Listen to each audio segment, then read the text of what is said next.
স্বাধীনতার ৭৬ বছর পরও প্রশাসন গ্রামে রাস্তা করে দেয়নি, গ্রামে পানীয় জলেরও ব্যবস্থা করে দেওয়া হয়নি। প্রতি সপ্তাহে গ্রামে ৪ থেকে ৫ দিন বিদ্যুৎ থাকে না। ঘটনাটি অবিশ্বাস্য হলেও বাস্তব।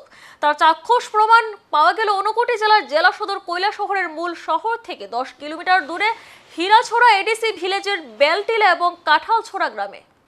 এই দুই গ্রামে উন্নয়ন তো অনেক দূর, মৌলিক অধিকার থেকে এখনো বঞ্চিত রয়ে গেছেন হীরাছড়া এডিসি ভিলেজের বেলটিলা ও কাঁঠালটিলার গ্রামবাসীরা। হীরাছড়া এডিসি ভিলেজের ৫ নম্বর ওয়ার্ডের বেলটিলা গ্রামটি অবস্থিত। পূর্ত দপ্তরের রাস্তা থেকে বাঁ পাশে উপরের দিকে চলে গেলেই বেলটিলা গ্রামের রাস্তা বললেও ভুল হবে, কারণ রাস্তা বলতে এই এলাকায় কিছুই নেই বললেই চলে। যতটুকুই রাস্তা আছে সেটুকু রাস্তাই তৈরি করেছেন এলাকার মানুষ নিজেরাই। মাইকযোগে নেতা নেত্রীরা উন্নয়নের বুলি ঝাড়লেও উক্ত এলাকায় সরকারের কোনো উন্নয়ন চোখে পড়েনি। মেট্রো পথ দিয়েই সকলের যাতায়াত, সামান্য বৃষ্টি হলে কাদার জন্য চলাচল এক প্রকার বন্ধই হয়ে পড়ে। কোনো রোগী যদি অসুস্থ হয় তাহলে তাকে কোলে করে কিংবা ভাড়ে করে পূর্ত দপ্তরের রাস্তায় আনার পর সেখান থেকে গাড়ি দিয়ে তাকে হাসপাতালে চিকিৎসার জন্য নিয়ে যেতে হয়। স্বাধীনতার পর থেকে ব্যাপক নগরায়ন ও আধুনিক যান্ত্রিক সভ্যতার প্রভাবে অনেকেই শহরমুখী হলেও এখনো গ্রাম্য পরিবেশকে আঁকড়ে ধরে বেঁচে আছেন অনেকেই। হ্যারিকেনের আলোর বদলে বিজলি বাতি পৌঁছলেও আজও প্রতি সপ্তাহে ৪ থেকে ৫ দিন সেই হ্যারিকেনের উপরে নির্ভরশীল বেলটিলা এবং কাঁঠালছড়া গ্রাম। কৈলাসহরের হীরাছড়া এডিসি ভিলেজের বেলটিলা ও কাঁঠালছড়া গ্রামে বিদ্যুতের আলো পৌঁছলেও সপ্তাহে ১ থেকে ২ দিনই ঠিকঠাকভাবে আসে বিদ্যুৎ। সেখানকার এক জনজাতি মেরি মারাক বলেন, বিদ্যুৎ ঠিকভাবে না আসলেও প্রতি মাসে বিদ্যুতের বিল ঠিকঠাক আসছে। তিনি অভিযোগ করেন, সপ্তাহে ১ দিন কিংবা ২ দিন বিদ্যুৎ সরবরাহ থাকলেও ঘরে একটি লাইট ও একটি ফ্যান চালিয়ে বিল আসছে প্রায় ৭০০ থেকে ৮০০ টাকা। এছাড়াও গোটা এলাকা জুড়ে সরকারিভাবে কোথাও নেই পানীয় জলের ব্যবস্থা। অটল জলধারা মিশনের বিষয়ে জিজ্ঞেস করলে তারা জানান, এ ধরনের কোনো প্রকল্প আছে বলে তাদের জানা নেই, আর তাই গ্রাম জুড়ে পানীয় জলের তীব্র অভাব। স্থানীয়দের দাবি, বারবার পঞ্চায়েতকে এই বিষয় নিয়ে জানালেও দিমু দিচ্ছি বলেই দায়িত্ব খালাস করেছে সংশ্লিষ্ট পঞ্চায়েত কর্তৃপক্ষ। সমস্যা আমরা কারেন্টও এক সময় যাই গিয়ে ফুট করে সারা সপ্তাহ আমরা গেছে কারেন্ট আয় না। এরপরে রাস্তাঘাট দেখবো অবস্থাতে দেখেন না, জঙ্গলে মঙ্গলে কি দিদি ইচ্ছা। আমরা এখানে গাড়িও আয় না, দেখুন একটা সামান্য গাড়ি আইলে কি লাখান টিকা দেওয়া লাগে, টিকা দেওয়া লাগে। জল তো জল পাওয়াই যায় না। আমরা ওই তো সারা বছর আমরা জলে লাগে অভাব হয়ে রয়েছে। কেউ আমরা আয়া চাইছেনি, কেউ তো আয়া চাইছে না। আমরা অত জলের লাগে আমরা কি কয় পুস্তা পিছে কি কয় পঞ্চায়েতে অতবারও আমরা কি মাতাছে তারা রে, আমরা জল দেও জলেই তো দিতাছে না। আমরা পঞ্চায়েতে কি কয়, পঞ্চায়েতে আর কি কইব, দিতাছি এই কথা কইতাছি, ওই দিচ্ছি এরকম হয়ে তো দিচ্ছেও এইগুলাতে চাইতাছে। আর কারেন্ট গুলো যদি সবসময় দেয়, আমরা তো কারেন্টও যাই, আমরা পাহাড়িয়া মানুষ গিয়া তো আমরা দরবার করতে পারি না, বাঙালির মতন গিয়া দাও লাঠি রইতে পারে না, বুঝছে নানি? আমরা কিরকম কইতাম, আর আমরা তো এগুলো করতে শরম লাগে।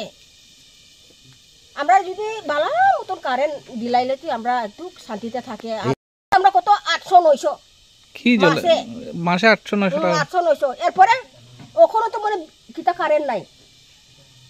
হীরাছড়া এডিসি ভিলেজের ৫ নং ওয়ার্ডের বেলটিলা গ্রামের স্থানীয় বাসিন্দা ফজলু মিয়া এবং সোহাগ মিয়া জানান, সড়কের বেহাল দশার কারণে স্বাস্থ্য পরিষেবা সহ অনেক সুবিধা থেকেই বঞ্চিত হচ্ছেন তারা। রাস্তা সংস্কারের জন্য বারবার পঞ্চায়েত সহ বিভিন্ন দলীয় নেতৃত্বদের জানানোর পরও এখনো পর্যন্ত কোনো কাজ হয়নি।